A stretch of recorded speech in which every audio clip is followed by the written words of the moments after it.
Well, hello. We're going to continue talking about fragments today. We're going to cover gerunds, participles, and infinitives and see how those little things can help create problems in our writing and how we can actually navigate our way around them, learn to recognize them for what they are and to fix them. So what I'm going to do is go ahead and hit the share screen right here and come up to the screen, hit that, and we should be okay. So it should be showing the, there we go. Where am I at? Zoom. Okay. That's where we are. Okay, so this is where I wanted to be. I apologize for that slight confusion. We're going to make this big. So gerunds and participles and infinitive phrases and how they can create sentence fragments. So this is a bit of a review.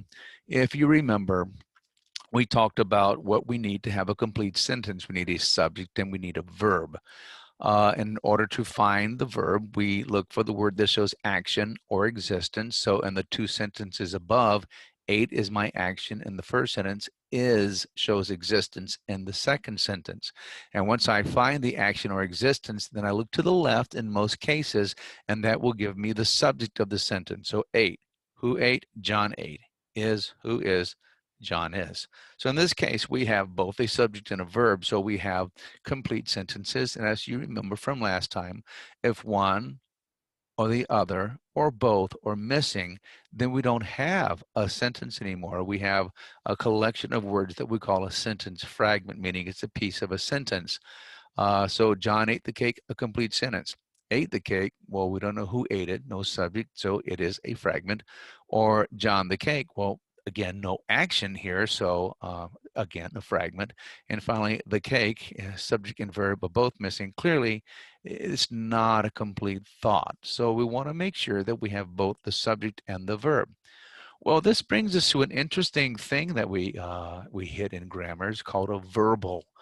As the name might imply, it has to do with verbs. They are a part of speech that use a form of a verb to create a noun, an adjective, or an adverb. Let's look at the verb to walk. So I've got it parsed for you a little bit. Simple present, simple past, past perfect, and present perfect progressive. You don't need need to know the names of these tenses. And in terms of tense, remember tense only means time. So simple present means present time, past time, right? So the verb to walk is I walk, you walk, he, she, it walks as present. Past tense is simple past. I walked, you walked, he, she, it walked. Then we have something called the past perfect or the pluperfect. I had walked, you had walked, he, she, it had walked. And finally, the present perfect progressive. I have been walking, you have been walking, he, she, it has been walking. So all you need to know about the progressive, by the way, is that it means that the action we're talking about is still in progress, hence the term progressive. So I am walking shows that I'm doing it right this very second or at the point of time in the timeline that we're actually discussing. So I don't want to confuse you with all these words up here and all the names of tenses and things like that. What I want you to focus on are the red letters in here. I want you to look at the ED, what we call the ED marker. So the blue words are the helping verbs that go along with the creation of different tenses. So notice for the past perfect tense, walked, had walked. Walked is actually what we call a past participle, creating some form of a past tense. Whereas walking is what we call a present participle, creating some form of a progressive tense.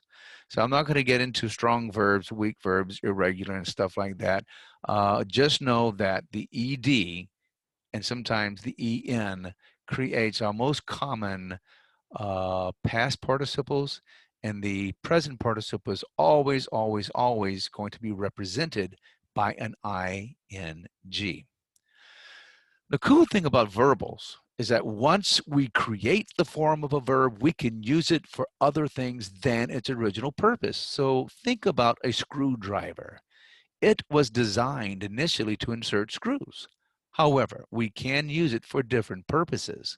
We can use it, as I do often, a paint can opener, as we see in the picture, a small hammer, take the back of it and hammer away. And Bernard Goetz's case many years ago on the subway, a weapon. Well, in the same way, we can use a verbal as a noun and an adjective or an adverb. So let's look at participles, past and present. We use them like participles are used in this way as adjectives. So let's look at another verb, to break. That's my infinitive. And the present participle of to break is breaking, because it's always an ing. So the breaking wave caught the surfer by surprise. Oh, which wave caught the surfer by surprise? Oh, the breaking wave. So breaking looks like a verb, but it's not. It's just describing wave. My actual verb of the sentence is caught. Who caught? Oh, what caught? The wave caught. And what did the wave catch? The surfer. So that's my subject, verb, and direct object. So if you're looking at the ing, just be really, really careful. If there's no helping verb in front of it, like had or have or has, it's a participle, and it's being used as something other than a verb. Now, let's look at how it would work with a past participle. So whereas walked forms its past participle with an ed, to break forms its past participle with an en, broke in, right? So broken windows appear to stare at us with jagged teeth. Which windows appeared to stare, or what kind of windows appeared to stare? The broken windows. So broken, again, there's no helping verb in front of it. It's clearly not going to be a verb. It's an adjective. So my actual verb of the sentence is appeared. What appeared? Windows appeared. What do they appear? To stare at us with jagged teeth. And again, that's a big infinitive phrase. We'll talk about the to stare later on as we go through. But right now, we're just focusing on past and present participles and how they can be used. Now, you don't have to remember all of this stuff, but it's important to cover this as we move along. Now, in addition, a different type of verbal is what we call a gerund and an infinitive. We talked about infinitives before. Verbals can be used as nouns. Excuse me. So we have already noted that the ing form of the verb, the present participle, can be an adjective, but it can be used as a noun. When we do so, we call it a gerund. In addition, the infinitive form of the verb to walk, to break, to sing can also be used as a noun. So here's an example of a gerund as a noun. Running is a good way to get in shape. The verb is. What is running is? What is it? A good way to stay in shape. So clearly in this case, running is the subject of the sentence. It's being used as a noun. Now, infinitives can also be used as a noun. Remember, the infinitive is to plus a verb. Randy likes to run. What does Randy like? To run. So my verb is likes. Who likes? Randy likes. What does he like? To run. In this case, run is being used as the direct object of the sentence, a noun, just like the gerund prior over here with running. So running is a good way to get in shape. To run is a good way to get in shape. In both cases, the form of the verb that we create from run, the verbal, is being used as a noun. Infinitives can also be used as adjectives and adverbs. Well, here's an example. He has a ticket to ride the roller coaster. So we're looking at this one going, so what's my subject and verb? Well, has.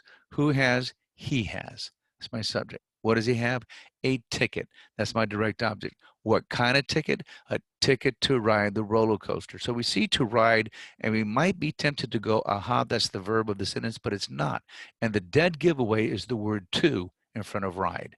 Anytime there's a to in front of a verb, that is not going to be the verb of the sentence. It is an infinitive phrase being used as something else. Below this, to better her life, Kristen went back to school. Well, the verb is went. Who went? Kristen. And where she go? Back to school. An adverb showing, a preposition phrase showing where she went. But why did she go back to school? To better her life. So to better her life is an adverb answering the question, why? And again, it looks like it might be a verb, better, but look at the word to right in front of it. So infinitive phrases can be used as nouns. They can be used as adjectives. They can be used as adverbs. So again, I can't emphasize this strongly enough. Anytime you see to plus a verb in a sentence, you are not dealing with the verb or action of the sentence. You are dealing with an infinitive phrase, acting as either the noun, an adjective, or an adverb. So keep that in mind. So how does this fit into sentence fragments? All this time just to get here, because we're just really concerned about fragments. Now, when you're fixing a fragment, an important rule of thumb to keep in mind is that the fragment belongs right where you put it. It contains important information that is needed for the full context of the essay or the paragraph. And so don't be tempted to solve the fragment by just getting rid of it. The way you fix a fragment is you look at the words in front of it and you look at the words behind it and see where it logically goes, which one it belongs to. And then you just simply join them, either with a comma or get rid of the period, but you join them together. So let's look at the first example: broken windows, fallen trees, and downed power lines, period. Greeted first responders after the hurricane. It looks like we got a lot of verbs and nouns in there, right? Broken windows, fallen trees, downed power lines, but we really don't have a complete sentence here because what we have is a list of nouns: windows, trees, and power lines. What kind of windows? Broken windows. What kind of trees? Fallen trees. What kind of power lines? Down to power lines. So it looks like we may have subjects and verbs, but we don't. Greeted first responders after the hurricane. Well, who or what greeted the first responders? Well, that list right in front that we were just talking about, right? So clearly they belong together and we joined them. Broken windows, fallen trees, and downed power lines greeted first responders after the hurricane. See, no great shakes, not too hard to do. Just figure out where it belongs and join it. Now let's look at the more common ones, the ing words. Kicking into the wind. Well, who was kicking? I might get something like that in an essay. Well, it could be the home team was kicking into the wind. In this case, I add was to kicking to turn it into a verb phrase. So was kicking becomes the verb of the sentence, and who was kicking? The home team. Or I can say kicking into the wind, comma, the punter shanked the ball.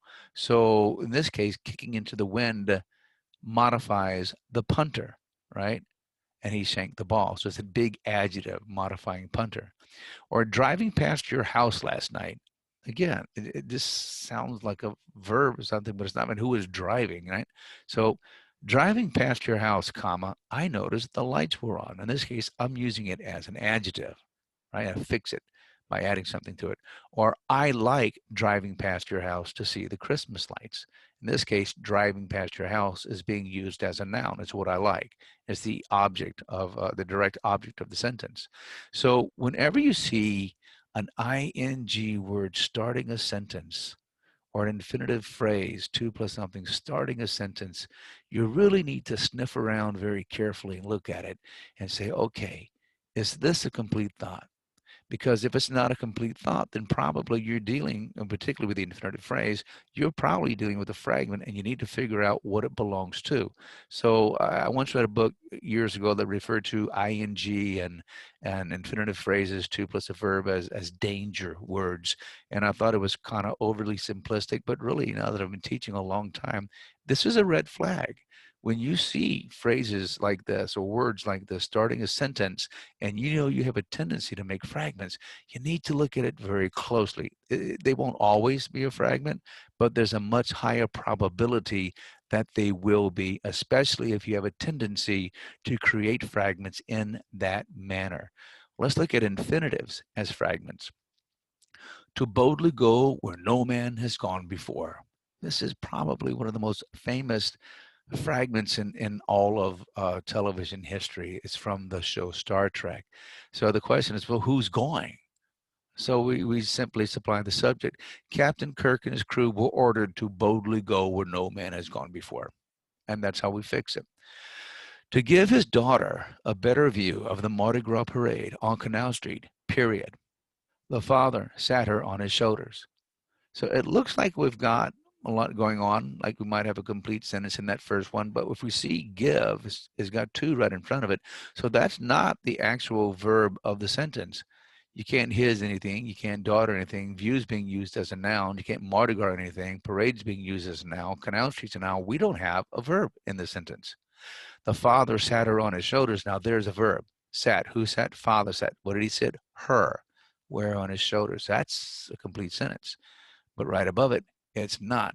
Does it go with each? Do they go with each other? Yeah, they do. Clearly, the fragment belongs to the sentence behind it, so we join it, right? In this case, with a comma. To give his daughter a better view of the Mardi Gras parade on Canal Street, the father sat her on his shoulders, and that fixes the problem. So again, you see, we can create fragments with infinitive phrases if we're not careful. So what to look for? Anytime you have an ing word starting a sentence, be careful and look at it closely to ensure that it is a complete thought and that it needs nothing else to finish it. If you cannot answer who is doing the action in that group of words, you do have a fragment. And in this case, look at the group of words in front or behind the fragment to figure out where it goes. When you have done so, join them, either with or without a comma, typically with a comma. And the same for an infinitive. Anytime you see to plus a verb, to sing, to dance, to eat sushi, remember that this is not the verb of the sentence, but is in fact either a noun, an adjective, or an adverb. Now look around to see what the infinitive belongs to. And if it cannot stand by itself, join it to a sentence either in front of it or behind it.